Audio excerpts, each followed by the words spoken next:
Hi everyone, and welcome to this Lighthouse launch for Disturbing the Body. It's my pleasure as Myri, owner of Lighthouse, to welcome you to tonight's event, which will in fact be hosted by the wonderful Catalina Watt. Catalina was longlisted for the Penguin Right Now 2020. She has been published in various anthologies and magazines and is currently working on her debut short story collection, inspired by Filipinx folklore. Catalina also works in audio and digital publishing and is audio director of Choreo, a speculative fiction magazine publishing immigrant and diaspora authors.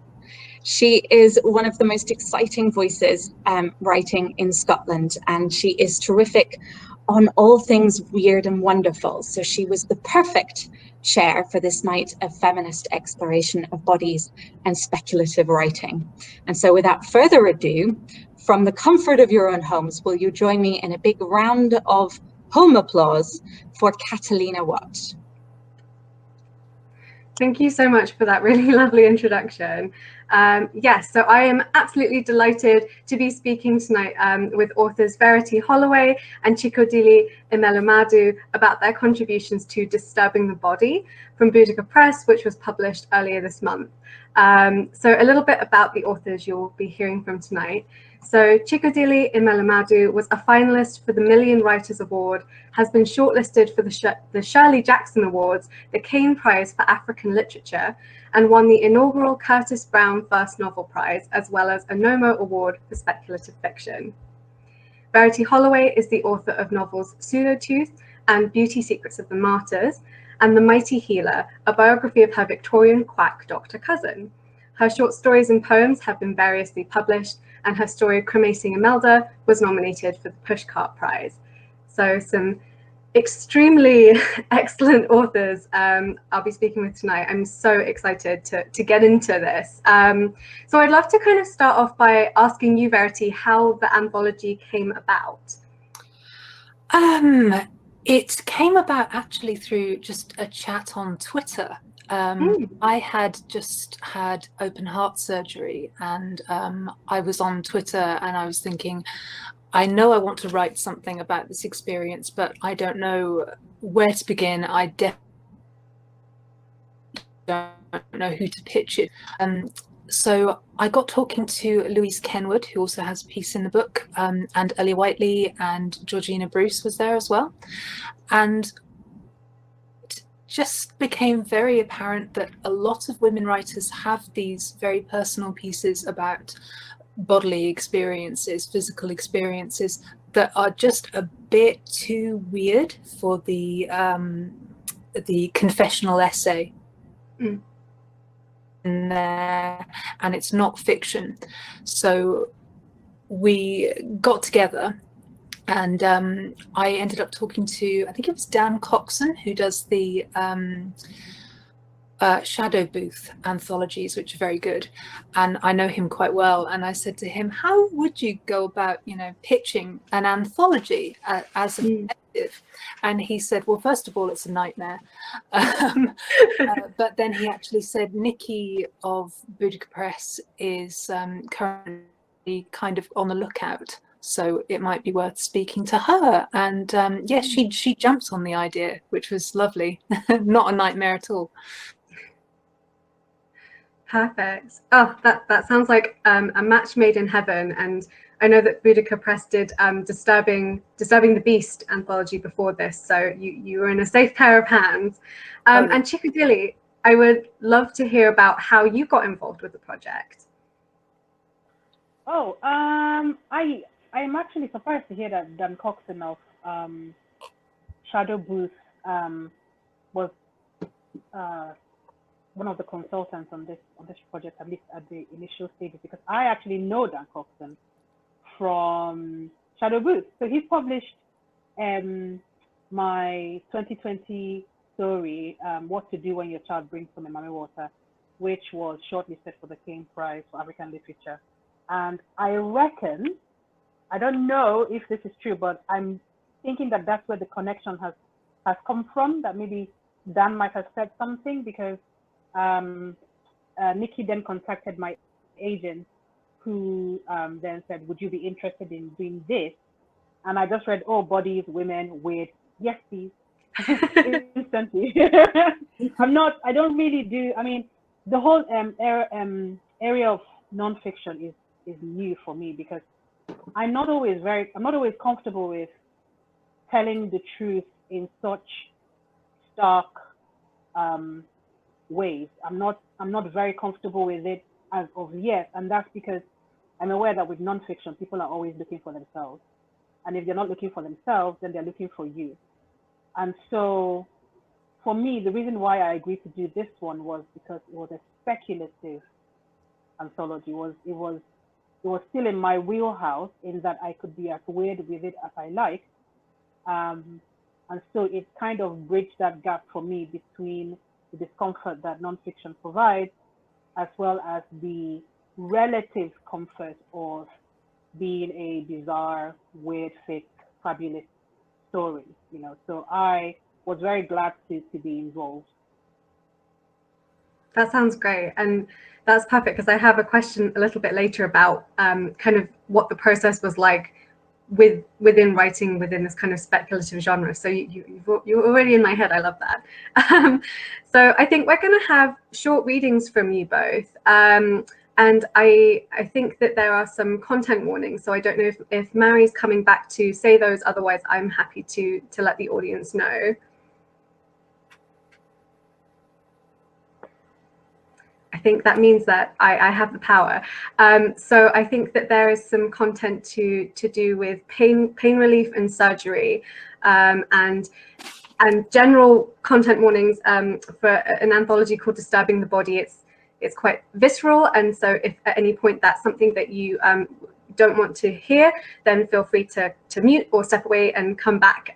Each of the readings will be a few minutes long. So we're going to start with a reading from Verity and then have a reading from Chịkọdịlị. Right. So my piece is called O Oromorph and the First Drafts of God. Quick bit of background of it. I had open heart surgery in April of 2019. I have a connective tissue disorder called Marfan syndrome that especially affects the heart. So it wasn't a surprise that I needed this surgery, but it was still massive. So I'm starting off from the middle of the piece, and it's where I'm out of surgery, but I've been awake for 3 days because I'm in too much pain and none of the pain relief is working. So this is where it starts to get a bit weird. The epidural doesn't touch the pain. They can't understand it. They throw every card they have at it: gas and air, codeine, a Hail Mary of paracetamol I bring up straight away because it's insulting, frankly. Night and day have melted into a fluorescent nothing, and somebody is talking. It says here you've only been receiving half doses of morphine. Would you like to try some more? Anything. I make you sick, but we can give you drugs for that too, okay? Yes, anything. So I draw the last card left in the pack. Oromorph comes in a plastic syringe and is the purplest thing I've ever seen. Funfair purple, forbidden purple, the purple of hyperactive children and novelty vodka, high mass vestments of lurid damask, the crab nebula, the artist formerly known as Papava somniferum. And it tastes purple. It slides over your tongue and turns your veins to mines of amethyst. Open your mouth, I'm just going to pop this under your tongue, the nurse says, and then Gott in Himmel, purple. Down we go. When I clamber out from the capsized vessel of my body, I've been wheeled into a room of my own. Grey walls, grey floor, grey ceiling, window, a forest. It's the first time Verity 2.0 has seen the outside. With the windows open to the cool spring night, I can smell the earth somewhere under all the sweat and iodine. Owls screech, an unseen gathering. I feel privy to something secret. Oromorph is my diet now. The caterers try to tempt me with ice cream or Maltesers, but everything tastes either of soap or meat, and calories are a poor substitute for my purple deliverance. I stare at the clock as if I might ration my pain. Only 4 more hours until the next dose. Only 3.5. When night rolls around and the nurses expect me to sleep, the hours stretch out ahead of me, a desert to cross.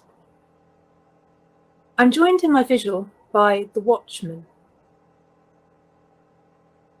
The cave directly by my head now, it's not as if I can roll over and look inside. The watchmen are 2 in number and take turns lumbering out of the rocky opening to watch across my bed, my drips, my monitors. I get to know their weird workings. Sometimes there's a screw-up in the schedule and the watchmen come plodding out at the same time. They turn their lights on each other and their clockwork grinds and sticks, leaving them staring with mute incomprehension. Intruder, they try to say, but they lack the power of speech. Their purpose is only to watch, just as mine is to lie here, watching the shadows of the trees etch a broken ladder up the walls. I hear the trundle of the morning drug trolley, and I part my dry lips. And that's me. Thank you so much for that. Yes, and now I think we're going to have a reading from Yoke.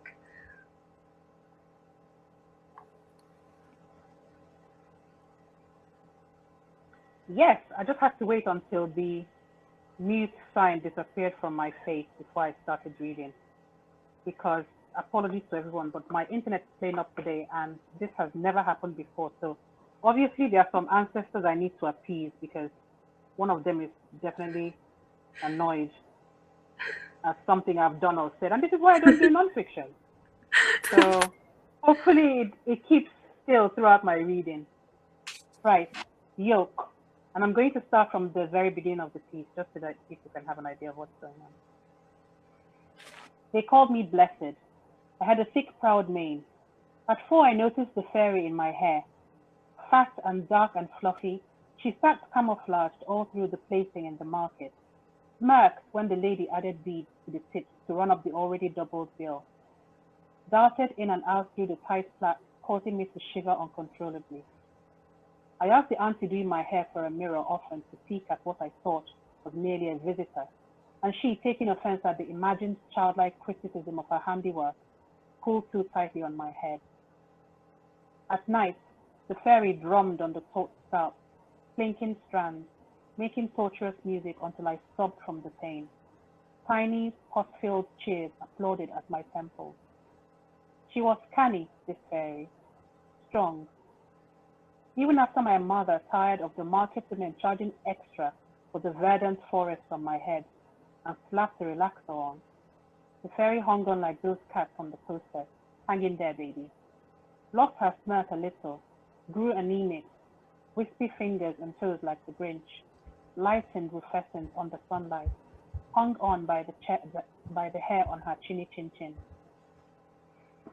Twin Obanje sprites moved into my chest at 8. Awake and alert, bellicose the pair of them, picking quarrels with doorknobs and elbows. On the playground or in church, it mattered little. These twins drew attention to themselves, hard and hungry as they were. Look at those seeds, the aunties cried, excited. They touched the knots, twisted them, and the sprites snarled and spat. They grew fat and soft on their attention. Look at those fruits, muttered the uncles, and the brothers, and the fathers, until I caught the sprites off behind a wrought iron balcony, high away from the prying eyes and wondering hands. Even so they spat, the sound of water hitting hot fat in a cast iron pan. They raised hard faces, betrayed and wanting to be set free. But the uncles, you see, one has to be careful. Sprites are beautiful and callous as they are. Sprites are beautiful and callous as they are once, but they are no good in a fight. The knife thrower turned up at 11, a demon warrior, flashing, burning, blood everywhere. Do you want to know? She was a barbarian shapeshifter, at once a short-stout cow with massive horns and a sea serpent riding waves of blood, pure muscle and constriction, taking what was given, offering nothing, demanding sacrifice and slaughter, remaining on a piece anyway. She left flashes where I could not see but felt deeply. She left flashes where I could, scarring my hips and buttocks, claiming her territory entirely. The thing about the Fae is that they adapt their behavior to their surroundings. They eat how we eat, burping if we consider that a compliment, for instance, or blushing at birth if not. In my father's moustache, I saw male fairies hold hands as they talked. I saw elves, children of Equins the charlatan, as mischievous as they are industrious, steady my mother's knuckles and wrists as she pounded yam, only to urinate over her forehead and into the mortar when she was not looking, resulting in the softest, fluffiest meal we ever tasted.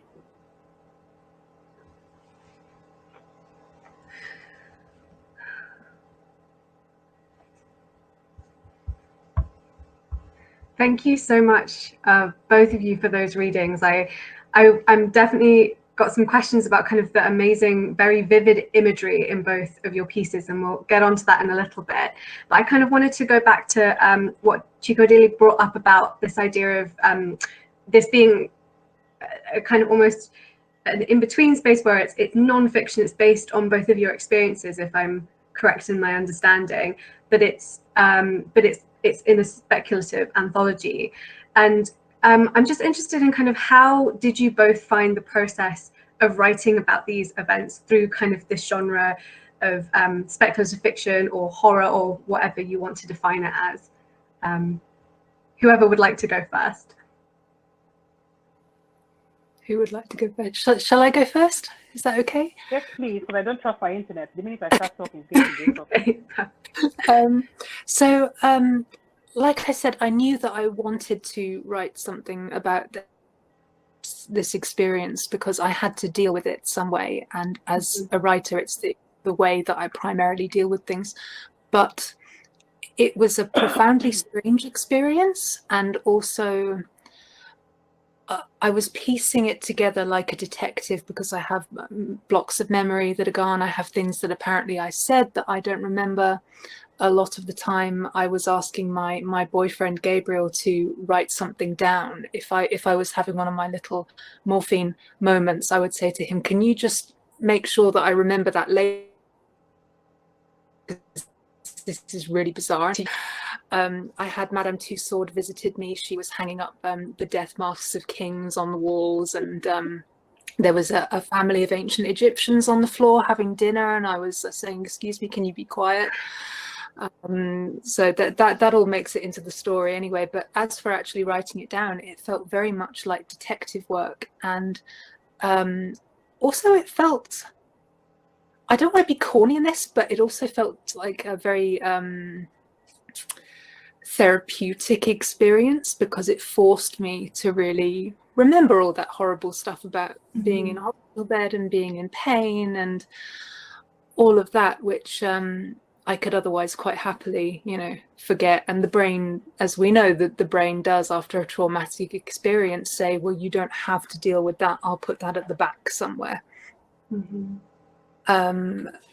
But as for how to approach it from a genre point of view, I agree with what Chịkọdịlị just said about the feeling comfortable with the weird and it being your wheelhouse, and so that's naturally where you go. So the piece that I ended up drafting out was just far too bizarre for me to think about who would publish this, that there was no one weird enough to work with. Which was kind of dispiriting, but it's all found its home now with like-minded people. But I really wanted to be truthful, and part of being truthful about it was admitting that it was very strange and that this is what happened actually. And I didn't want to go into it saying this is a hallucination, this is what the drug does. I just wanted to say, and here's how it happened. That's great. Thank you so much. And the same question to you, Chịkọdịlị. Sorry, I can't even remember what the question was. I'll just sure. I'll ask it again. That's all right. That's okay. Just I guess kind of writing a piece from your own experience, and how did you find kind of almost using the vehicle of speculative fiction? How did you find the process of writing something that was so personal, but through this kind of speculative lens? I think the personal bit for me was quite difficult because I didn't want to write it. The other thing is that like I'm like a Lannister. I'll never forget. I always pay my debt. So because I had already said yes, I then had to do it. But my default was just to run far, far away from telling such bare, naked, or partially disguised truth. When you come from a background of fiction, and it's one that I'm very comfortable with, I made my peace very early on with all the things I'm interested in not having the right sort of reception amongst. It took a while. I mean, when I say amongst our people, I mean amongst like the very serious African literature out there, because it tended to be that the literature that was preferred by the publishers over here, the African literature that was preferred, had to have elements of danger and child soldiers and starvation and flies and war, and so the stuff I was writing wasn't really, they couldn't understand it, and it's only just become acceptable to say truth in the way that I would say them, in the weird ways that I would say them. So for me, it wasn't quite the speculative bit that was the issue. It was the fact that, and I would have happily submitted this story if it wasn't that people who were buying it were going to know that it was nonfiction, because it says it's a speculative autobiography. So anybody that reads it will know that I'm telling the truth in it. And I think for me, the difficult bits of that were not even the bits that had to do with the body, because my work naturally leans towards quite visceral things. I grew up with a father who was a surgeon, and the setup of where we lived meant that we lived in one of them like double-winged 4-story buildings, and my father had his theater in the basement. Part of it with massive windows set into it. So it's I'm just used to like, you needed him for something, you scrubbed in, put on your scrubs, everything. You went in there for the 2 minutes, give him this was pre-masking up. I was already masking up before it was a thing. I had the whole mask sheet down. You masked up, you went into the theater, you told him what you wanted to tell him, and then you came out again. And so I'm very used to being able to view people as just component parts, being able to, like, you cut this open, there's this there, it's fine. For me, what was difficult was the emotional truth. The truth where, that we're not supposed to speak as women, admitting certain things, there's this whole like secrecy to womanhood a lot of the time. And there's a secrecy that is not of our own making to women's suffering, in that it's a lot of the time is ignored or it's downplayed. We're considered hysterical if we're loud or in pain, or, in my case, if you're giving birth, they're like, shut up in Nigeria. Shut up, you're not the first person to give birth, my friend, just pipe down. For me, those emotional truths were more difficult, because I was then giving people who would read this who are African a glimpse into, premarital sex, she's having sex before she got married.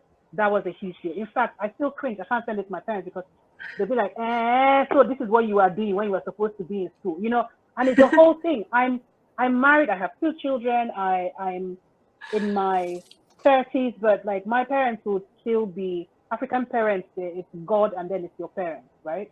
So there is that hierarchy of authority, and even though I'm not afraid of them, what are they going to do deeply? I'm also quite slightly frightened of letting them down, and so those bits of the truth were really difficult for me, not the bodily bits at all.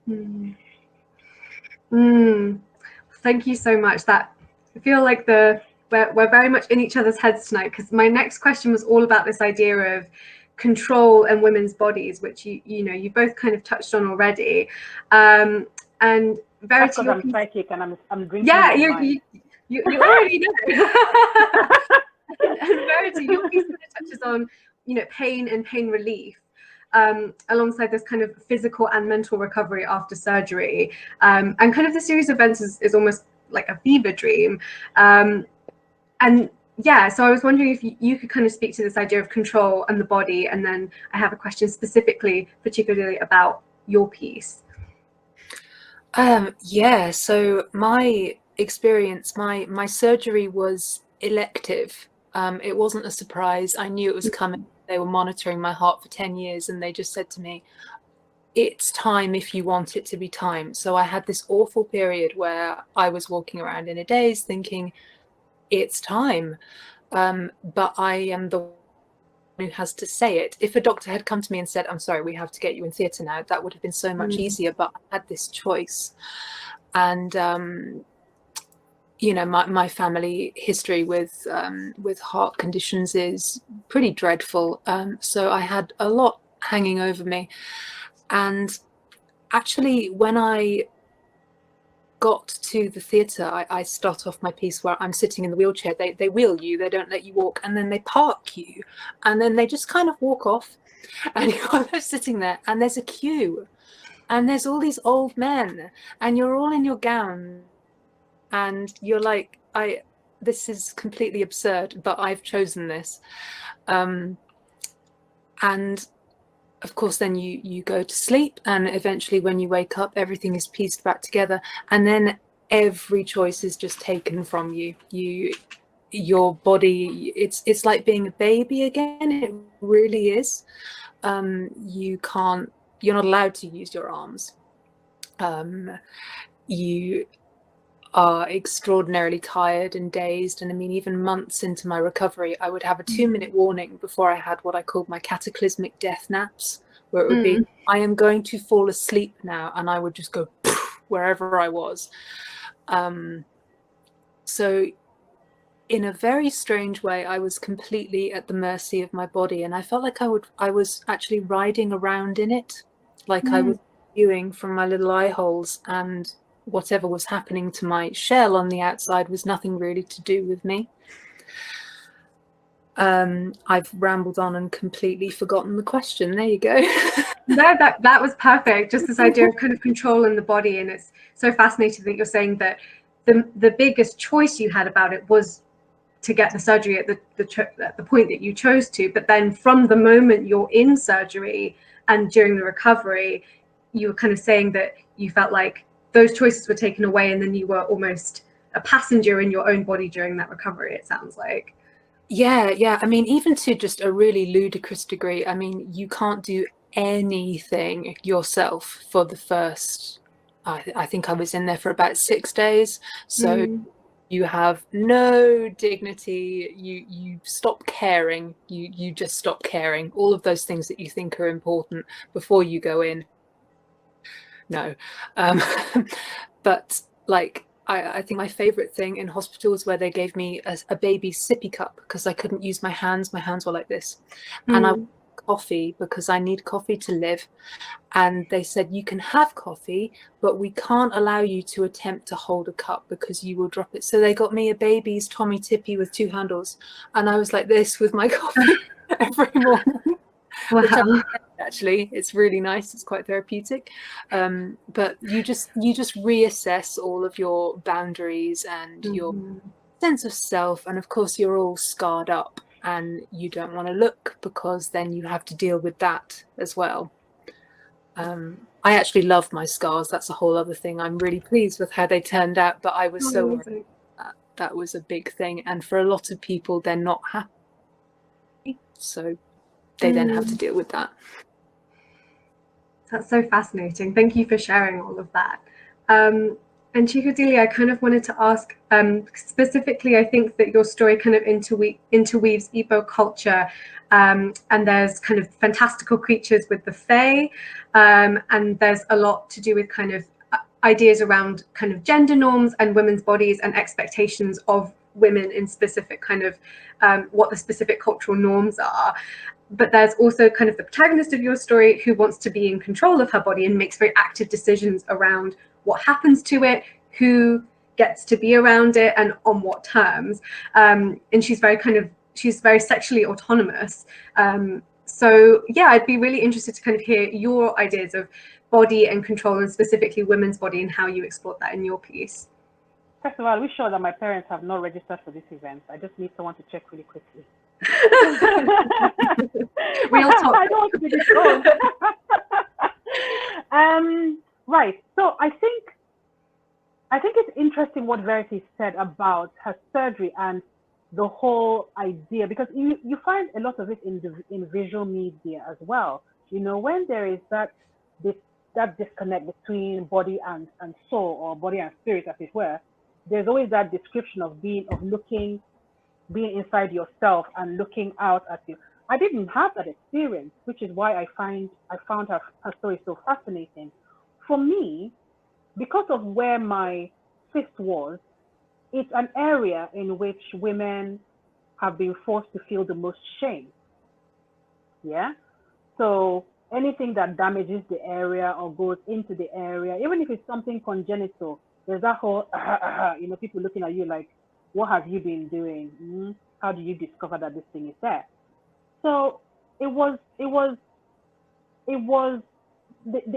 you're talking about, like, it's an odd thing in that it is, okay, let me give you an example. So my dad once did this surgery of this girl where I think that, I can't remember what was wrong, but it had to do with some sort of hysterectomy. And we sort of like, all of us in my family, you had to do this thing where you interned in the hospital. So it wasn't like he was breaking confidential records or anything like that. So during the discussion with the rest of the team, I heard him say of this young girl, oh, she was so clean. Everything about her was just so clean, right? And it turned out to be that they were talking about her reproductive system. In other words, it hadn't been tampered with. She hadn't done any abortions, which is such a big thing in Nigeria. She hadn't done any abortions. She probably had her hymen intact, all that stuff. And it struck me as weird until I realized he was saying it for my benefit, because I was part of the team. I was taking notes. And that was the only way that he could approach the subject of being sexually mature. He couldn't ask me because he was afraid of the answer he would get, because then that would mean that he would have to act and do something about something, and he didn't want to have that choice. And so he made this comment in front of me. But there's a lot of like taboo surrounding women's bodies, especially their genitals, and there's a lot of the need to control what happens in or comes out of their genitals. And so my little piece in the anthology is a way of rebelling against that. I mean, everything in me just rebels. And I rebel by being part of the system. Don't get me wrong. I don't want to die. I don't want anyone to kill me.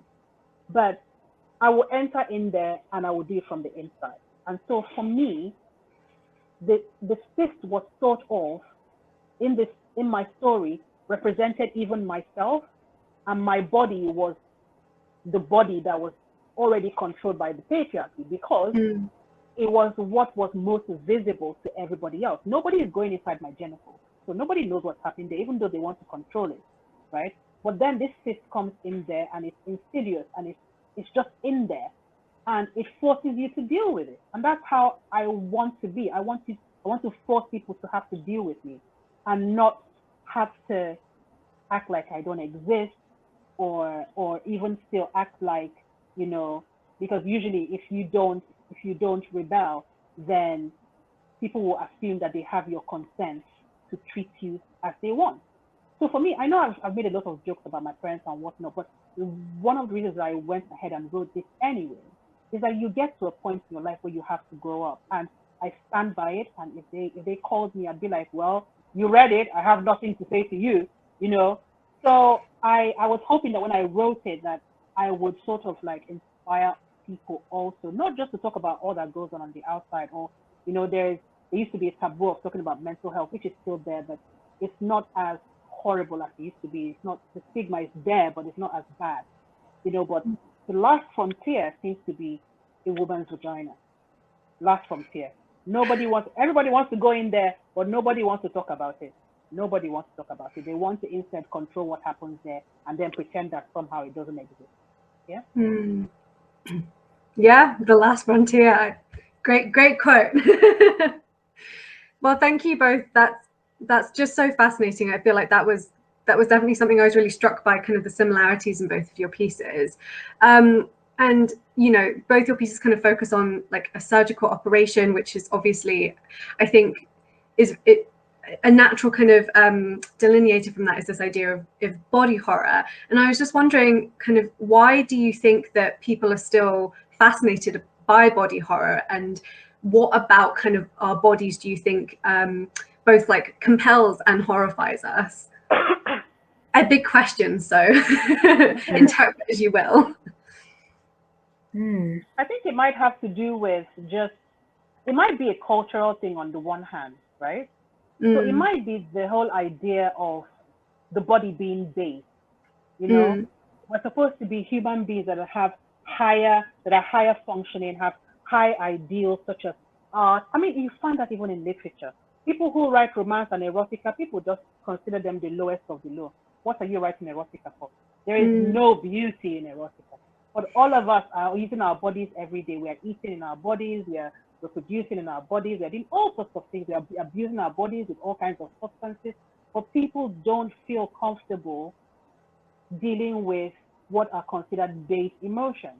And because base emotions, in quotes, are very heavily tied into the body, then they don't want to deal with the body either. You know, and that is also seen in the way that people will ignore things happening to them until it gets really, really serious. They want to, sort of treat the body like it's not there, as though we are. I mean, we are brains, right? So we are our brains. We are software in the hardware, but the two of them go hand in hand. It's a symbiotic relationship. But people are more willing to deal with the brain than they are with the body, simply because the body is, I don't know, this throwaway object or is one of the things that is instantly judged. I mean, we find it every day. We find it in beauty contests. We have it in reality TV where, people instantly judge you based on how your body, if you're fat, you're supposed to be thick or jolly. If you're blonde, thick as well. If you have bad sight, then you're smart because you wear glasses. There's a lot of judgment that is put on the body, and likewise we have in my culture or with Black bodies, especially Black bodies in this country and in a lot of European or maybe American regions, there is that idea of hypersexualized Black bodies simply because we look a certain way, and so I think that a lot of the discomfort has to do with a certain detachment from ourselves as bodies, not just minds. But I think also there is a bit of fear, because a lot of the time you feel like you can control what goes on up here, but a lot of what goes on down here, it can be terrifying. And especially in the situations that we've found ourselves in. Verity, you were talking about, during surgery, they just parked you and you're at their mercy, whereas in your mind, even in that state, you can escape. Before the drugs come in and change the brain chemistry, you can think whatever you want to think, you can go wherever you want to go in your mind. But these people have complete autonomy over your body. And so I think there is that fear also of not being completely in control of our bodies. And there is also that disconnect between here and bodies and how bodies are considered base. But that is just, I think it's because of all the gross things that the body can do. Nobody likes to think about. We all do it, but nobody likes to think about the certain thing I'm thinking about right now. We all like to think that, oh, we eat, and then where does it go? So it's all that stuff, I think. It's all tied into, a certain rejection of the physical in favor of ideals and ideas and the mental, I think. Yeah, I would agree with a lot of that. I think this idea of the abject and what comes out of our bodies not being pleasant, and this idea of kind of lower and higher pleasures, and it's all wrapped up in a neat little bundle of neuroses, I suppose. And Verity, do you have anything you want to add? I mean, that was a much more comprehensive answer than I could possibly give, I think. But I would. I love horror.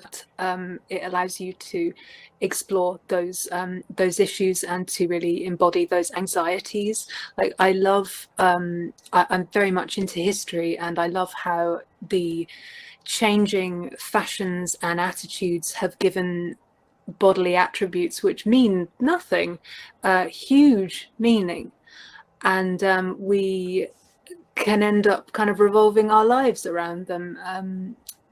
I'm thinking specifically actually of Elizabeth I and how she was constantly told, you're not an individual, you are the body politic, and what happens to your body is what happens to the nation. And on a much, much smaller scale, especially as a woman, you have all kinds of very bizarre expectations put on you just because of how you look, that are often things that you have absolutely no control over. And it can mean in a societal way that you are less of a woman, less of a person, or that you're more valued, for example, if you're good looking. All of these odd little human things that when you think about them are completely mad. But I love horror for allowing you to play with that, and thinking about like the Victorian horror stories, all sort of Sheridan Le Fanu and all of that, with girls being the center of something terrifying, and it's usually an attractive girl as well, you know. There's something wrong with her, and quite often they won't say what it is, or they'll say, oh, she looked very, you know, and you're just kind of expected to know what that means. But then you have modern horror, and I mean, I was watching Saint Maud a few weeks ago, which I loved. I loved Saint Maud, and that has a lot of the mortification of the flesh and dealing with trauma by turning it into something bodily. And I won't give any spoilers away for it, but it's a really interesting look at what horrifies us about our bodies and also about our souls, and trying to pull those two things apart. Perhaps you should, perhaps you shouldn't. And that's the question that I love, that keeps coming back up in horror. Oh, that's great. Thank you so much. I have a couple more questions, but I can see some audience questions are starting to come in, which is great. So get your thinking caps on, audience. And if you have anything that you want to ask our speakers, there's a little ask a question button, which should be next to kind of the comment section.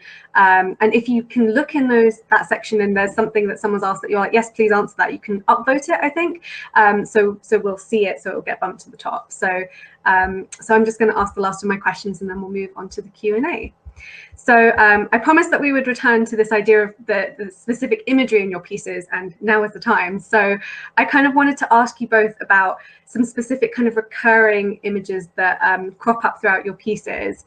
So Chịkọdịlị, you have this idea of the yolk. The piece is called Yolk, and this idea of kind of eggs being life-giving, and also this kind of image of the Fae and these communities of kind of fantastical creatures that cause mischief, specifically in the body in this piece. Yeah, so I'm really interested in why you specifically chose to focus on this image of the yolk, and also how kind of the Fae related to that, and just why you were drawn to those two things in particular. Yeah, I think it's one of those things that, I mean, I could try and draw you a map of how it went in my head, but I think you'll get horribly lost. So as we all know, like there's the whole yolk thing, there's the whole egg thing, and obviously with Easter coming up, Ostera, spring, rebirth, revitalization, right? I'm always interested in eggs, because it's not my first egg story. You think it's my first? No, it's not my first. So I'm always interested in eggs and in what eggs mean in my culture. So in my culture, a lot of the river goddesses and the females, like the female gods, get egg sacrifices, right? And that's because some of them are seen as like goddesses of fertility. There's only one real goddess of fertility, and that's Allah. That is the ground, the earth. The earth gives life and takes life away as well, right? But people will often use eggs in sacrifices to a lot of deities, and a lot of them are water goddesses or beauty and money goddesses, etc.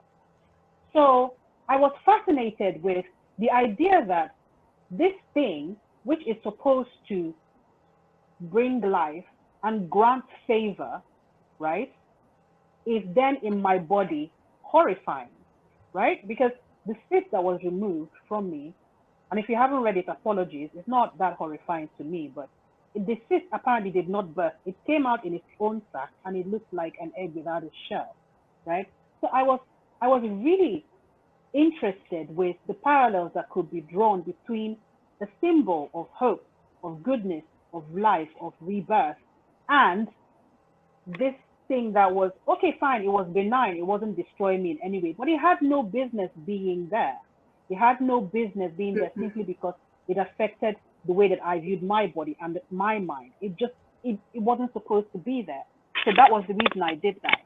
And with regards to the Fae are scary. Do I need to tell you guys? They're scary. None of this whole like elf thing, oh, you leave milk out for them and they'll grant you wishes. Yes, but if they grant you wishes, you need to check, read between the lines of each wish. I remember watching this show years ago on the BBC where somebody managed to summon this Fae, and this one was dying, and they made a deal with the Fae because they loved this girl so much, and she would live to 100 years, but I would take half of the years. You take half of the years, and I would take half of the years. And he thought, oh, well, that'll mean that she'll be 50. Yeah, done. And he shook hands on it. No! It turned out to be that every night they kept her awake. They took her to the fairy ballroom, and she was dancing all night. So in the morning when she woke up, she didn't wake up. She was asleep for all her life and dancing with the fairies at night. They are horrifying. You know, so for me, it was, what is something that looks innocuous? What is something that through culture, passing through history and time, has become sort of like stripped of its awfulness, but really they're just plain awful, you know? And you need to be careful when dealing with them. It's not that they are awful, it's more like they're fickle and they're mischievous, and sometimes that mischief can result in death, you know, or destruction or madness. They just want to have fun because they are bored. And so, given the theme of being out of control in our bodies, I wanted to reflect that with something that is out of control. Normally, you can't control the Fae. And that is why people used to be afraid of them, want to appease them, want to make sure that they don't cast their eye on you, want to win favor from them. You know, you want them to be on your side as much as they can. And I wanted that parallel to be drawn between your body being your body. Yes, you know it's your body, but basically it's doing what it wants. It will do whatever it wants when it wants to, and you have to deal with the consequences. I love that. Almost a kind of cautionary tale. Yeah, Fae are really scary. I feel like that's a really important point. We don't talk about that enough. Yeah. And Verity, in your piece, there's kind of these images of writing, like you talk about the body as the first draft, and then you talk about after your surgery and once you've kind of become lucid again as this being like the one that made the cut. And there was another quote about like the cat-sized vessel of my body. And you also talk about like the major arcana in terms of the epidural. So I was really fascinated by this idea of writing and the occult kind of coming up in various ways. So I'm just wondering kind of why those images specifically spoke to you. So one of my little, I don't want to say delusions, one of my beliefs when I was in hospital was I had a big window next to my bed and I had my own room, thank God. But I was wheeled into that room in the middle of the night, very confused, and it was open and there were owls. And I had to keep saying, are there definitely owls out there? And they said, yes, it's fine. But there's a huge forest because Papworth, as it used to be, it's moved campus now. It was an Edwardian isolation hospital for TB patients. So you would be sent there to be away from everyone. And it was a pain in the neck to get to. And it's still that very kind of isolated, you are in a wood, you are here because you're kind of gross thing. And the forest to me, I had this all ticking away in the back of my head. And when I'd come around from my surgery, I kind of believed that the woods had played host to, I call it the first drafts of God. So it's like there were people who weren't quite complete, and he'd kind of said to himself, I'll deal with it later, and just put them in the forest, and they would come into my window at night and they would torment me. And I love the idea of creation, evolution as drafting, as you do art, because no one who makes any writing or makes any art just spits out a completed work. They go over and over and over, and they, you know, chip and chip away. They're never happy with it. And I kind of see evolution in a similar vein. So in writing the piece, I wanted to talk about that belief that I had while I was lying there, that these incomplete people coming through. But I also was coming to terms with the fact that I felt, I don't want to say incomplete, I felt perhaps a little defective, or I was made to believe that I was defective, especially growing up being bullied. I was chronically ill, and I looked different to other people because of my chronic illness. So I was informed by other people, there is something wrong with you, there is something deficient about you. And I did internalize that for a long, long time. Thankfully, I don't now. I'm perfectly happy. But I think a lot of people with chronic illness and disability are made to believe that they're different. They don't actually start off feeling that way. So in writing Oromorph, I was really coming to terms with the fact that this is hopefully the only, touch wood, major operation I'm going to need with my condition. Although other exciting things can go wrong, but touch wood, they won't. In having this thing done and having a new synthetic aortic root put in, that I was somehow a better version of myself than I was the previous day, that I had been improved, that my evolution had continued. And I remember looking up on my phone in my bed, am I technically bionic now? And yes, I actually am. So, yeah. That's very cool. Love it. So yeah, but of course you have to deconstruct that thought, don't you? Because that comes from an ableist point of view, that there might be something wrong with you. And so I had all of these cogs turning at the same time whilst dealing with very intense pain relief and very intense pain. And I've rambled on again. And we were talking about tarot. Cards. Yeah. Yeah. So that was the motif that I decided on for this piece, to kind of pull it all together, because I used to read tarot cards for a living at one point. And when they were putting me under for the surgery, they said, so what do you do? Like I was getting my hair cut, you know, and what do you do for money? And I was thinking of all the stupid things I've done for money over the years. And I was thinking, what, tarot cards, actually? That was a really great job. I got to meet some very interesting people through that.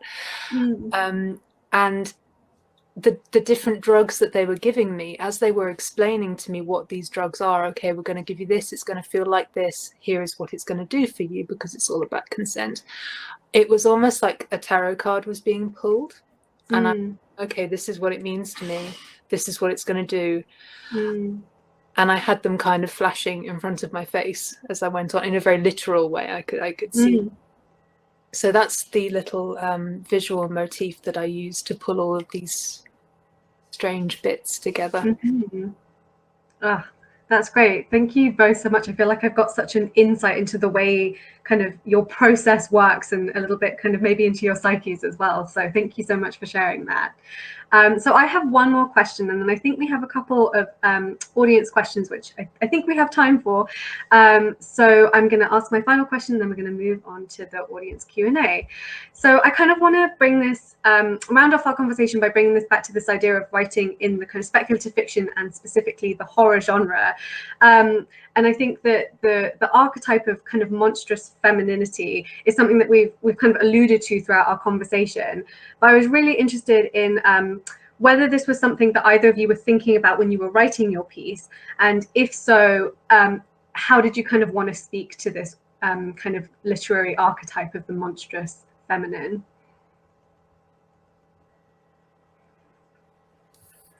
Who's going first? Not me. I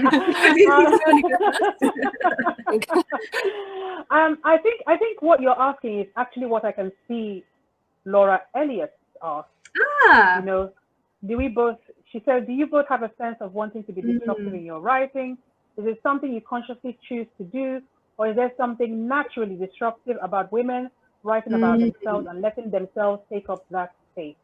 That's a great question. Yes. I think I just aim to be monstrous in my daily life, you know, because somebody's got to do it.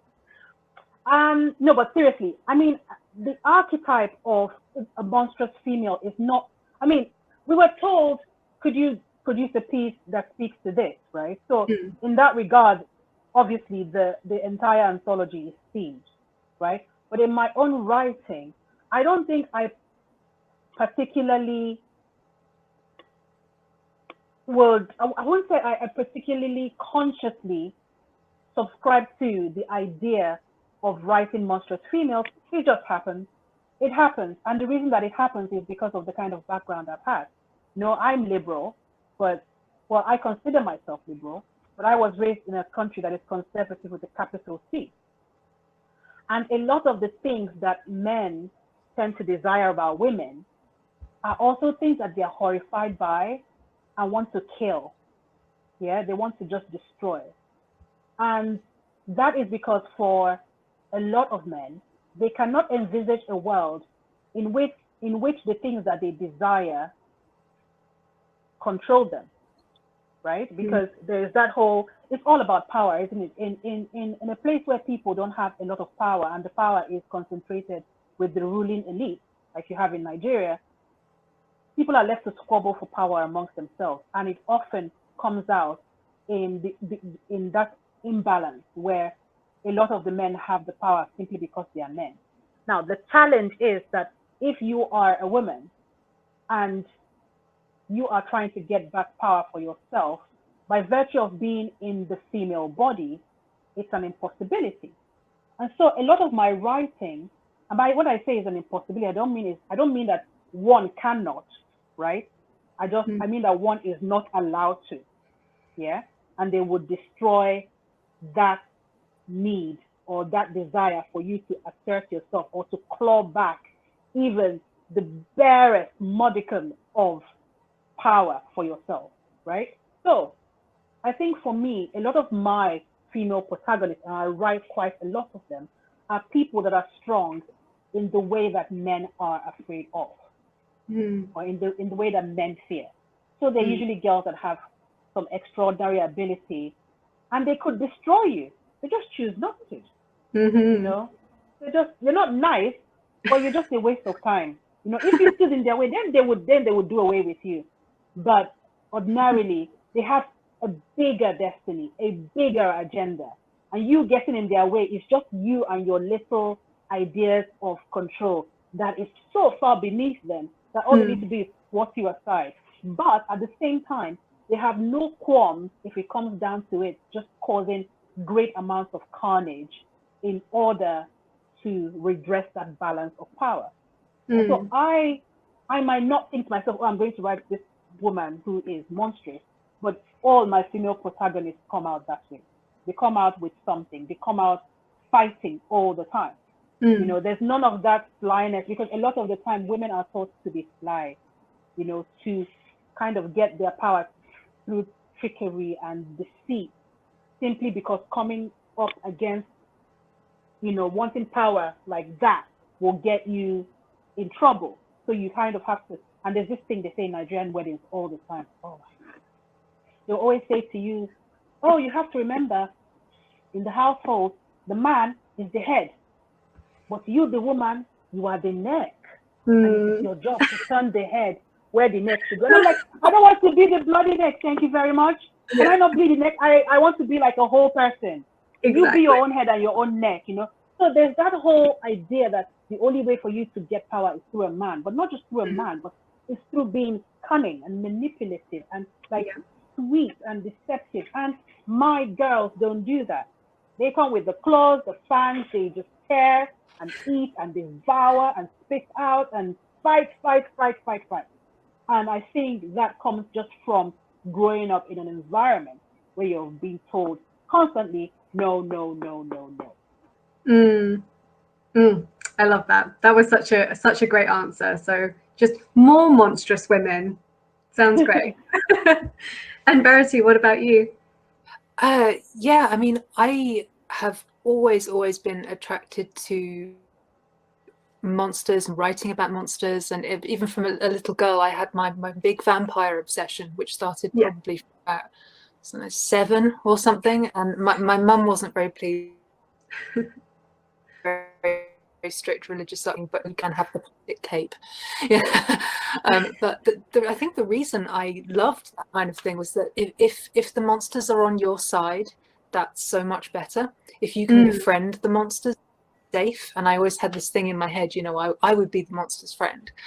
But then another kind of scion of it is growing up with a chronic illness that makes you look a little bit different from other people, that makes people say, well, what's wrong with you?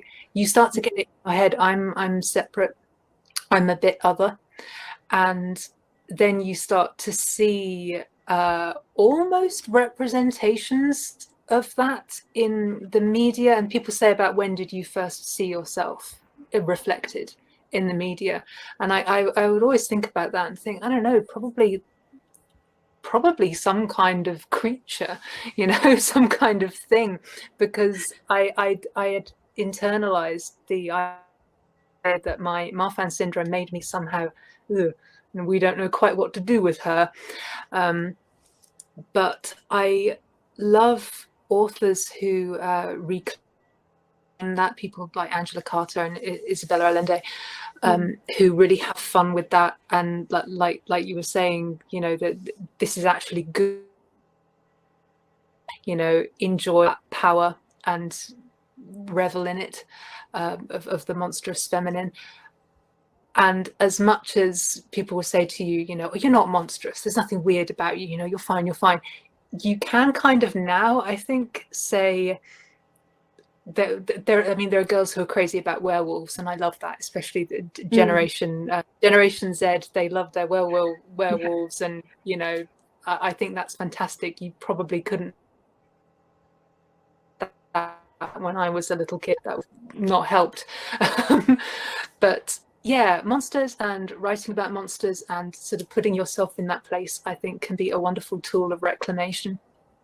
And especially with this book, actually, there are some pieces that have some wonderful images, like Natasha Kindred's piece, Mary Celeste. It's about being a haunted ship, but there's a part where she talks about vomiting lobsters, and that's just such an awful image. I love it. When we were like, we have to have this. Yeah. Oh, that is perfect. But I find it interesting what you've just said, Verity, about I've lost the point now. I was laughing at the lobsters and I lost the point. I was going to pick up on something that you said about, oh my gosh. It'll come back to me. It'll come back. Yeah. Well, I think we have one more question to close us out. So this is a question about this idea of kind of the kind of honesty in your work is so vivid and so refreshing. And did you kind of ever feel the need to self-censor? And was there kind of this freedom to a blend of truth and fiction? And I know Chịkọdịlị kind of spoke about this at the beginning, but I'd be really fascinated to kind of hear your closing thoughts on this. So what's the question again? Did I censor myself? Did I feel the need to censor myself? Yeah. Do either of you feel the need to kind of self-censor when writing about things that are, I suppose, true? And is there kind of freedom in blending truth and fiction? Yes, there is freedom in blending truth and fiction, because I can blend it so well that you can't tell where one begins and the other end. Like, I don't know what you're talking about. Yeah. Did you write about you? But for non-fiction, for this, I can count the number of non-fiction pieces I've done in one hand. So for this particular bit, there was that desire, that default to censor, because I'm aware that people are going to read it and they're going to know things about me. And the one big shield that you have as a woman in where I grew up is for people not to know things about you, to be mysterious, you know, or to be aloof and to be, I mean, I could do aloof very well. To be aloof, to be above it all. They would say things like, you know, our mothers would tell us things like, you need to be careful or you need to be X, because if any boy says he's seeing your size, then obviously they're going to believe him more than anybody else, right? So that needs to be sent to censor yourself. I felt it, because putting yourself out there, putting bits of knowledge out there, and I don't just mean with this anthology, I mean any sort of knowledge out there is seen as ammunition. Kind of, it's fodder for somebody else, okay? But I did it anyway, because you can't live the rest of your life in fear. If you're, as a writer, doing something and you feel no resultant emotion within yourself, then how do you expect the people who are reading it to feel anything within themselves? How do you expect to get to the truth of what you're saying if you can't even feel the truth, if you can't find the truth? And so the need to censor was there, but it's an old emotion, it's an old desire, it's an old need. And really what I felt were the echoes of it, even as it's dying away. And I just went ahead and did what I had to do, because the story was more important than anybody else who was going to judge the story. Oh, thank you so much. And Verity, what about you? Yeah, I mean, it was an uncomfortable experience. I do get the urge to self-censor, but I try very hard not to. I mean, it's like, we were talking earlier about, God, I hope my dad doesn't read this, you know. I think everybody does have that to a greater or lesser extent. I mean, I have written pure fiction before, and I've had people who know me say, is that about so-and-so? And I've gone, no, God, and it hasn't been. So people will read whatever they want to into this. But yeah, with writing, with, you know, using I, and I did this and I felt that that's very new to me. That's very visceral and uncomfortable. But like you said, I think it needs to. And it's, you know, it's out there now for better or worse.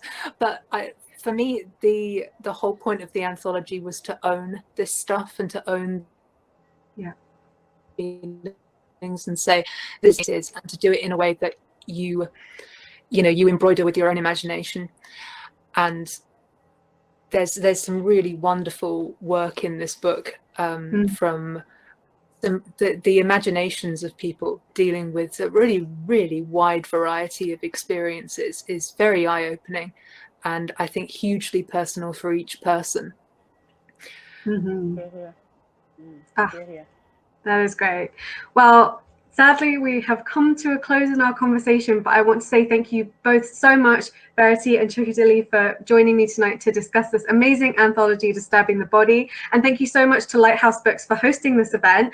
And this is part 1 of 3 launch events for this anthology. So there's plenty more conversations to get your teeth into. And there is a link in the doobly-doo to buy the book and support the authors and support the bookshop. So thank you so much. This has been a really wonderful chat, and I can't wait to hear the rest of the conversations around this anthology. Thank you so much to everyone in the audience for joining us. Thank you. Thank you. Thank you.